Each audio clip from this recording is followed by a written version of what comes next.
A gentle breeze swept across the Sea of Galilee, carrying with it the scent of water and the distant sound of fishing boats returning to shore. The day was barely begun, yet the streets of Capernaum were already alive with activity. Artisans opening their doors, women tending to freshly baked bread, children darting through the narrow lanes. But something felt different that morning.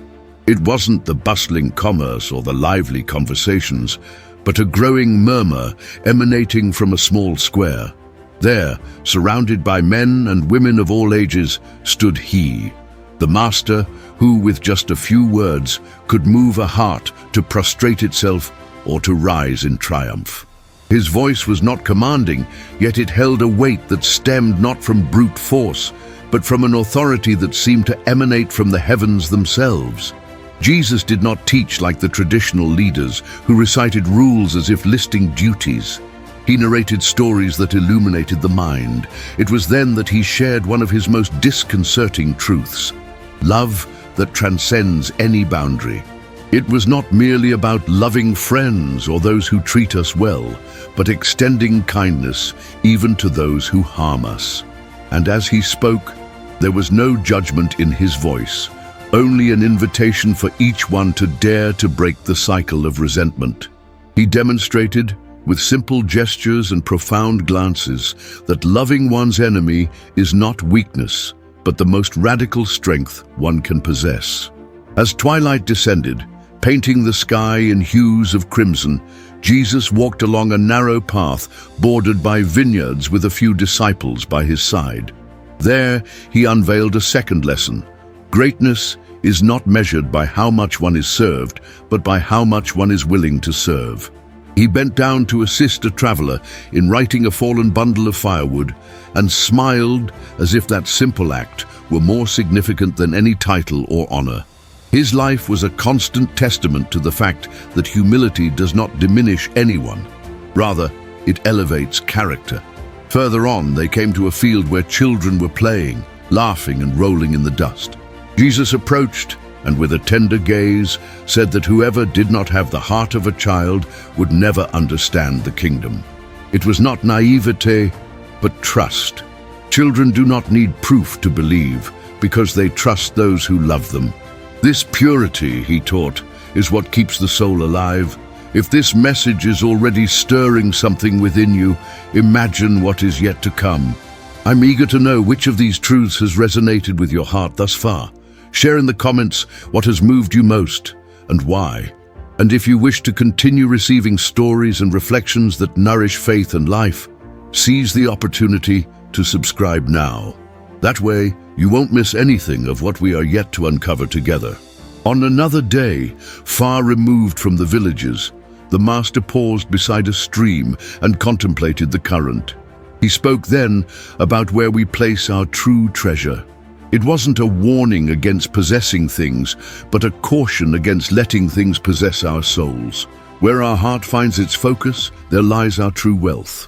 He encouraged the pursuit of that which no rust or wear could destroy: authentic relationships, acts of kindness, unwavering faith. Later, as they were crossing a wooden bridge, a sudden gust of wind rattled everything.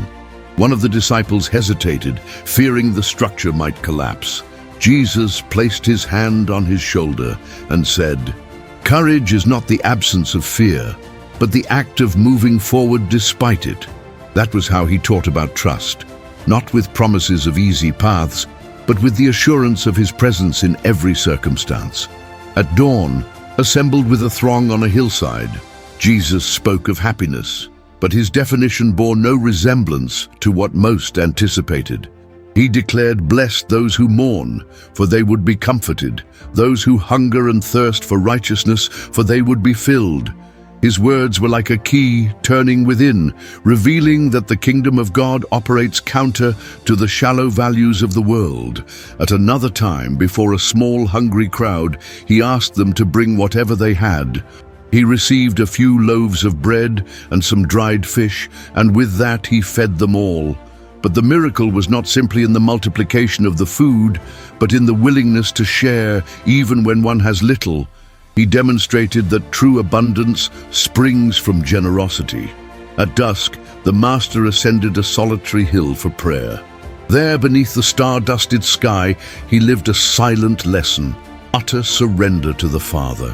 He knew that obedience is not always a smooth path, yet he trusted that the Father's will is invariably benevolent, even when it leads through valleys of suffering. This surrender was not passive resignation, but an active act of faith. Another day, upon encountering a distraught man pleading for assistance, Jesus halted everything to lend him an ear.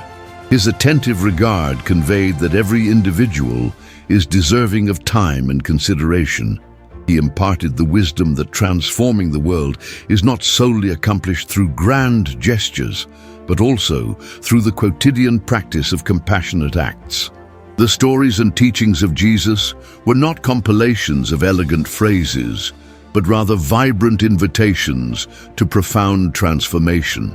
He did not merely implore people to preserve words, but to embody each principle until it became an integral part of their very being.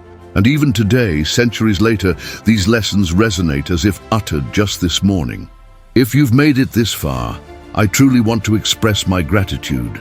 This space was created for us to learn and grow together.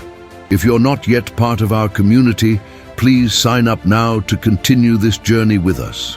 But more importantly, share your story in the comments. Which of these lessons resonated most deeply with you? What has changed or could change in your life as a result? Let's cultivate a space where we can exchange experiences and learn from one another, because every narrative is invaluable and has the potential to inspire lives.